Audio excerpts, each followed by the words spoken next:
Assalamualaikum warahmatullahi wabarakatuh. Selamat pagi teman-teman. Baik, kami dari kelompok 10 akan membahas tentang sistematika PTK bab 4.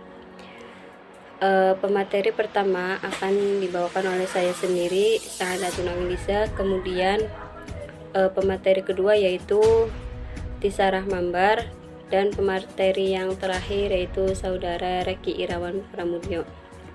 Baik, materi yang pertama yaitu mengenai pengertian laporan tindakan kelas. Nah, laporan itu sendiri secara luas artinya yaitu suatu cara komunikasi di mana penulis menyampaikan sebuah informasi kepada perorangan atau lembaga karena tanggung jawab yang dibebankan kepadanya. Nah, sedangkan pengertian dari penelitian tindakan kelas itu sendiri adalah sebuah penelitian yang dilakukan pada suatu kelas mengenai penerapan suatu metode atau strategi pembelajaran yang bertujuan untuk memperbaiki atau menyempurnakan kegiatan tersebut. Nah, jadi laporan tindakan kelas ialah sebuah format pernyataan hasil penelitian atau hal apa saja yang memerlukan informasi yang pasti yang dibuat atau disusun oleh sebuah lembaga atau perorangan yang diperintahkan untuk melakukan hal itu. Nah, boleh juga diartikan yaitu laporan yang ditulis secara sistematis berdasarkan penilaian penelitian tindakan kelas yang dilakukan oleh seorang guru atau penulis di kelasnya sendiri. Nah, tujuan sederhana penulisan sendiri ialah untuk menulis atau mencatat, memberitahukan, serta merekomendasikan hasil dari penelitian tersebut. Mungkin itu saja yang dapat saya sampaikan. Kemudian akan dilanjutkan oleh pemateri kedua yaitu Saudari Tisarah Mambar. Terima kasih. Bismillahirrahmanirrahim. Baik, di sini saya Tisarah Mambar sebagai pemateri kedua yang akan menjelaskan tentang urgensi dan fungsi penulisan laporan penelitian tindakan kelas. Baik, langsung saja. Penulisan laporan hasil penelitian merupakan suatu kegiatan yang dianggap sangat penting. Hal ini dikarenakan penulisan laporan ini merupakan sebuah bukti nyata terlaksananya sebuah penelitian, yang dilakukannya juga sebagai bukti yang akan ditunjukkan guna mempertanggungjawabkan. Penulisan laporan itu sendiri memiliki beberapa fungsi dan manfaat, diantaranya yaitu yang pertama adanya pertanggungjawaban bagi orang yang diberi tugas atau pelapor. Pada dasarnya, laporan dibuat atau ditulis dengan alasan sebagai hasil atau produk dari apa yang telah ditugaskan atau dibebankan kepada seseorang atau lembaga. Jadi, pada fungsi yang pertama ini, laporan memiliki fungsi sebagai pertanggungjawaban atas tugas yang diberikan. Kemudian, yang kedua yaitu menjadi landasan dalam pengambilan suatu kebijakan. Dalam fungsi yang kedua ini ialah laporan sebagai landasan dalam pengambilan suatu kebijakan. Hal ini berkaitan dengan hasil yang diperoleh dari sebuah penelitian yang merupakan sebuah tindakan perbaikan atau penyempurnaan. Oleh karena itu, ketika ada seseorang yang menemukan suatu masalah yang sama dengan apa yang ada di dalam bahasan laporan tersebut, maka isi dari laporan tersebut dijadikan sebuah landasan untuk masalah yang sama tersebut. Kemudian, yang ketiga ada menjadi alat untuk melakukan sebuah pengawasan. Maksudnya di sini, hal ini tuh menjadi landasan bahasanya hasil yang diperoleh dari penelitian tindakan kelas itu merupakan sebuah alat ukur atau tolak ukur dalam pelaksanaan pembelajaran.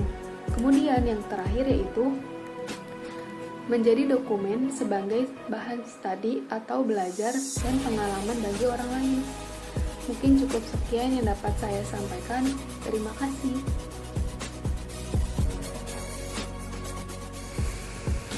Bismillahirrahmanirrahim. Assalamualaikum warahmatullahi wabarakatuh. Selamat sore semuanya. Semoga kita semua selalu diberikan kelancaran, selalu diberikan motivasi dalam mengikuti perkuliahan untuk kedepannya. Amin ya rabbal alamin. Langsung saja, di sini saya sebagai pemateri yang ketiga yang akan menjelaskan tentang sistematika penulisan bab 4 dari proposal penelitian PTK atau penelitian tindakan kelas. Nah, sebelum kita membahas tentang sistematika penulisannya, terlebih dahulu perlu saya sampaikan bahwasanya bab 4 dalam proposal PTK ini menjadi bagian yang pokok. Artinya di dalam sebuah proposal penelitian, termasuk penelitian tindakan kelas, bab 4 itu menjadi bagian pokok dalam sebuah penelitian. Karena apa? Karena di dalam bab 4 ini terdapat di dalamnya yaitu sebuah hasil dan juga pembahasan, yang dimana pembahasan yang dihasilkan di sini itu berdasarkan dengan data-data yang sudah terkumpulkan, yang secara akurat dan juga benar dengan faktanya. Kemudian pada bab 4 ini juga lebih menonjolkan atau lebih banyak membahas tentang hasil dari penelitian itu sendiri. Contoh, di bab 4 itu nanti kita akan lebih membahas tentang hasil dari sebuah penelitian, seperti peningkatan. Contohnya seperti peningkatan terhadap motivasi belajar, kemudian peningkatan terhadap hasil belajar, peningkatan terhadap prestasi belajar, dan juga yang lainnya. Kemudian nanti di sini saya juga akan membahas beberapa poin, yaitu ada poin pelaksanaan tindakan, kemudian poin hasil penelitian, kemudian ada poin pembahasan, dan juga ada sistematika atau cara pengetikan dari proposal. Itu ya sedikit. Kemudian langsung saja di sini saya akan menjelaskan tentang pelaksanaan tindakan. Poin dari sistematika penulisan bab 4 yang pertama yaitu tentang pelaksanaan tindakan. Nah, pada pelaksanaan tindakan ini sistematika penulisannya dapat disajikan seperti kondisi awal, yaitu berupa siklus 1, siklus 2, dan siklus 3. Nah, berkenaan dengan siklus yang dimaksud di sini itu adalah sebuah runtutan atau sebuah siklus dalam penelitian, yang dimana kondisi awal yang termasuk dalam siklus 1, kemudian apabila belum mendapatkan hasil, maka dilanjutkan kepada siklus yang kedua. Nah, berkenaan dengan siklus yang ketiga itu di sini konteksnya pada siklus ketiga itu apabila diperlukan ya. Jadi apabila di dalam siklus kedua itu kita sudah mendapatkan hasil atau sebuah pembahasan yang menghasilkan sebuah kesimpulan ataupun sebuah solusi dari adanya penelitian, maka sudah dicukupkan di dalam siklus 2. Tetapi apabila belum cukup, maka dilanjutkan kepada siklus ketiga, karena sifatnya siklus ketiga ini adalah apabila diperlukannya.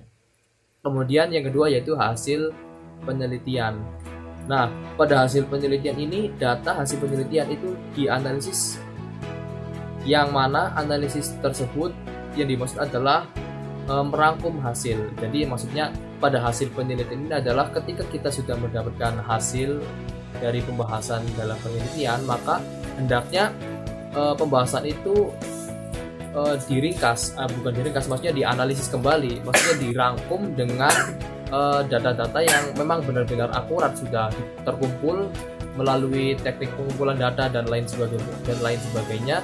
Kemudian setelah mendapatkan hasil, maka itu dianalisis atau dirangkum secara akurat data-data yang sudah didapatkan.